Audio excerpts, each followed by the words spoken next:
Democrats and the media love to claim our democracy's at stake in the 2024 election, but they had a very different reaction last night when the Colorado Supreme Court ruled to restrict former President Donald Trump from the primary ballot. This is not a crazy thing for a democracy to do. This is this is something that was a hallmark of post-war Germany.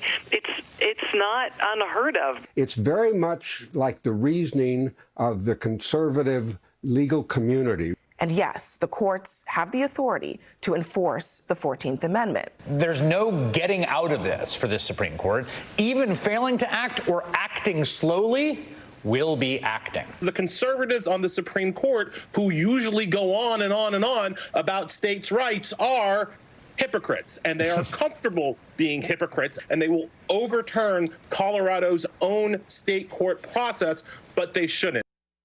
Oh, man, the wrongness in everything that was just said is palpable. Fox News contributor and columnist for The Messenger, Joe Concha, joins me now. Joe, let's start at the big issue here. Where is the concern for democracy today, especially when 4 random Democrats in Colorado are trying to take away the right to vote for the candidate of their choosing, not just in Colorado, but maybe in all 50 states?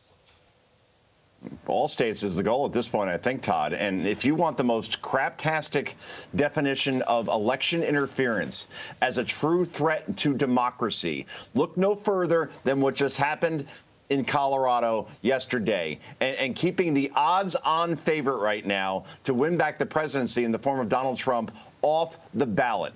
And we witnessed last night, as you just played, celebration from the left, both online and on those cable news networks you just played, as this being some sort of victory for democracy. So let's get this straight. And you have a situation in a state where Donald Trump will not be allowed on the ballot for what? Inciting insurrection, even though he's never been charged with doing so. Make no mistake, Todd, this will have a boomerang effect that will only help improve Donald Trump's chances in winning next November, because anybody sober, insane, and objective sees this for what it is, the weaponization of the Justice Department to save the current president, Joe Biden, who is polling lower than, gas station sushi at this point with the American people when it comes to his handling of the economy and crime and education and the border, which is completely out of control, as you've been talking about all morning. And obviously the world seems like it's on fire because it pretty much is on fire. So how do you save Joe Biden? Keep the guy running against him, who's polling much higher than he is right now, from even being on a ballot in a state like Colorado, Todd. It's a whole bowl of wrong. Yeah, Eric Trump even said, I think this is going to boost my dad 5 more points. But I want to just go through some of this. Rachel Maddow, hearkening back to this being a hallmark of post-war Germany. Post-war Germany was a bombed-out shell where basically anything went. It wasn't the #1 nation in the world. So interesting comparison there from Rachel Maddow. And Elie Mystal, always good for what actually is the exact opposite of what the law is. They say the Supreme Court, he says the Supreme Court's main one, will try to overturn Colorado's own state court processes. I'm sorry.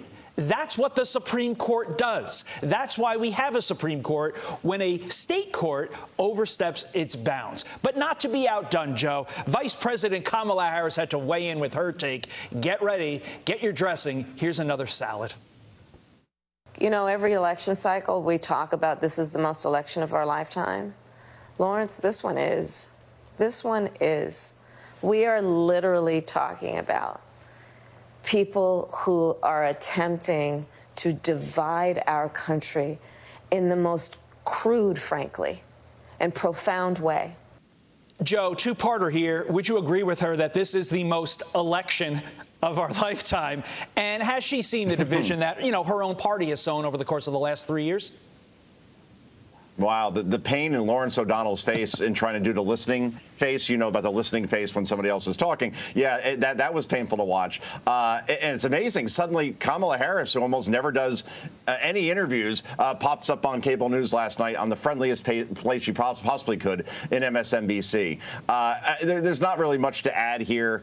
This is what the Democrats will be running on at this point, that Donald Trump is such a threat to democracy that people shouldn't even be given the opportunity to vote whether he should be president again or not. He should simply be pulled off the ballot. They are saving us from him, is what they say. Again, because in terms of their performance on every major issue facing this country, they feel that the only way they can win is by making it a choice between democracy or not, when they're literally engaging in anti-democracy and keeping people from deciding for themselves whether they think Donald Trump should be the next president of the United States. And again, I think Eric Trump is right. Donald Trump's numbers will only go up at this point. The Supreme Court will overturn this. He will be back on that ballot. Not that Colorado's a winnable state for a Republican at this point, but it's the symbolism of it all. That's where we're at this point, Todd. Before we let you go, Hunter Biden spotted getting off Marine One with President Biden, but he was not on the passenger list. Here's what the White House said when they were asked about it. Will the White House announce Hunter Biden's presence on Marine One moving forward? It was not something that we have done or we would be doing moving forward. The reason I ask is just the legal trouble he's facing. If leaving him off the list would appear to sound like an effort to conceal him. Why does the president think it's appropriate that taxpayer dollars should be used to fly him around? So I would refer you to Hunter's personal representatives. The White House then telling Fox Digital, quote, they won't release access to records that don't involve official or political business. So they're really doubling down on this, quote unquote. They're just talking about the weather thing, right? It's just remarkable, Todd. It's amazing that this White House isn't the most transparent in U.S. history as it promised to be. Actually, that's not amazing nor surprising. When Karine Jean-Pierre is asked yesterday, why does the president think it's appropriate that taxpayer dollars should be used to fly Hunter around, as Jackie Heinrich asked, she responded because also that the president loves his son, a son that is in his 50s and still needs to be led around like a child, and we're supposed to pay for it. What can you say about it, Todd? This is where we're at this point. And the excuse that the White House just simply forgot to add Hunter's name to the list of individuals flying around Marine One with the president, it's utter nonsense. So what can you say? I mean, this is why this presidency, this administration is polling so low. They're simply not trusted anymore on the most basic things. And they think they could get away with it. But thank God there is Jackie Heinrich in there to ask the questions that deserve to be asked at this point. And it really does underscore Kamala's comments that this is the most election of our lifetime. Joe Concha, thank you. We appreciate it. Fox and Friends right now. I'm Steve Doocy. I'm Brian Kilmeade. And I'm Ainsley Earhart. And click here to subscribe to the Fox News YouTube page to catch our hottest interviews and most compelling analysis.